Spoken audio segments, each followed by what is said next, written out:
So it's going to be up to us on January 6, 2025, to tell the rampaging Trump mobs that he's disqualified.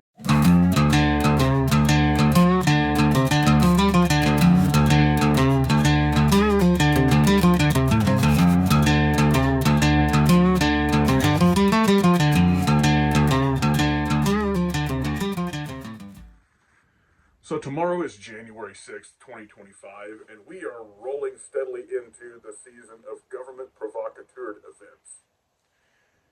When you look at the things going forward and what's happened in the past, I think that we're going to see a mirror image of what has happened the last time the Orange Man was in office.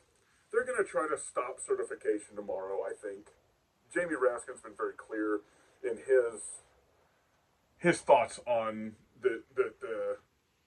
the Congress is going to have to tell the American people and the Trump mob on January 6, 2025, that he's ineligible to be the president. So if that goes forward, if they actually do somehow stop certification of the vote, we're going to have a serious crisis on our hands. The left are going to be out in full force trying to, if they stopped it, the left are going to be out celebrating. If they didn't stop it, they're probably going to be out rioting. And vice versa, the right might actually be out on the street doing something too. I don't know. I kind of don't have a whole lot of faith in the right wing of the country to stand up or to know when the right time to do that is. You know, as I sit here, I keep thinking about what is the right time to take a stand on certain things, and I think we're all thinking about that. But there's a lot of dumb people on the right as well as the left. But the media is going to be super complicit in helping the government provocateur events. If they stopped the certification and there was some sort of protest like January 6th, the original J6, there's going to be pre-planted government goons in there just like there was the last time. And don't think for a second the Orange Man's going to help you. He didn't help the people who stood up on his behalf the last time. He's certainly not going to do it this time. And he'll probably be tied up in some sort of thing trying to stay out of prison. You know, I'm no huge fan of the Orange Man, but he, as far as I can understand and the way I've seen it, he won the vote. They tried a bunch of lawfare before that to stop him from running, and they haven't stopped their quest to stop that now. But to me, it's not so much about the Orange Man. It's the fact that we have politicians openly talking about overthrowing the vote of the people. Those people, those politicians are the ones engaging in a coup, an actual coup of the country. And I think that's been going on this entire time that Biden was in, because I don't think he won last time either. The media is going to push outrage as much as they can. If the media can bait you on behalf of the government to do something stupid, they absolutely will. That's basically their job. And the FBI does a good job of putting out misinformation to get them to play into the plan of the people at the top. You know, I'm talking the redacted people that we barely even know who they are. This whole situation's been handled from top to bottom, and I expect tomorrow will be no different. And I would like to be wrong and that they will certify the vote, but I think if they do, there's still going to be leftist violence in the streets. It's going to be a repeat. So when you're in public places, you know, you should probably make sure that you're armed, that you have a decent medical kit, that you've got a couple of tourniquets on you, and you're staying situationally aware of what's going on. You know, if you're out there with your family, your first job is to evacuate them. You know, if you're a single dude, you have to decide in your own heart what you're going to do.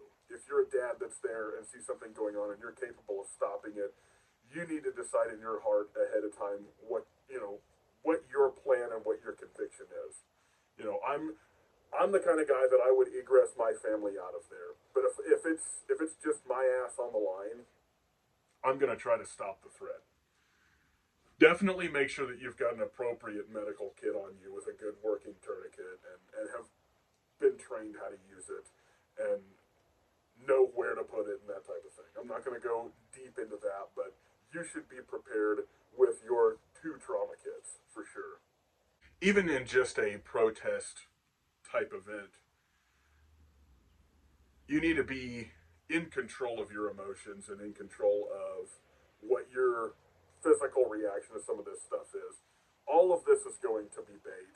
and they're looking for an excuse to crack down on people and message against the Second Amendment. Don't give them an excuse to message further against the Second Amendment, as we've already got terror events going on in New Orleans this past week. With, I mean, the guy was a veteran, but he was an ISIS sympathizer or possibly a member of ISIS that had joined just through like online radicalization and stuff like that.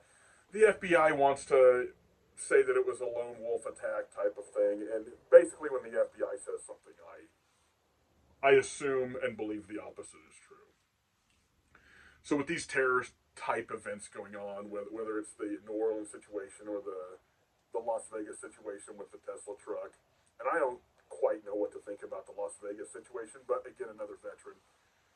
This isn't to trash veterans. I'm just saying it's kind of weird that those two were veterans. Um, keep your wits about yourself. Keep your head out of a cell phone. If you're with your family, you need to know where they are at all times. So probably don't let your kids go running around in a public place like Walmart or something without you there. You really need to batten down the hatches until this blows over as far as the inauguration, and keep all your ducks in a row. You know, make sure your kids are safe and stay out of your freaking cell phone. You know, be aware of your sound, the people around you, the body language of those people around you, and follow your gut feeling. You know, especially if you're a person of faith. You know, God leads you and guides you. You know, you probably ought to be in prayer and asking God for guidance in the moment on what to do in those situations as they pop up, and listen to your gut. You know, that's how you hear God in a lot of situations, is that, you know, you just know that you know in your spirit.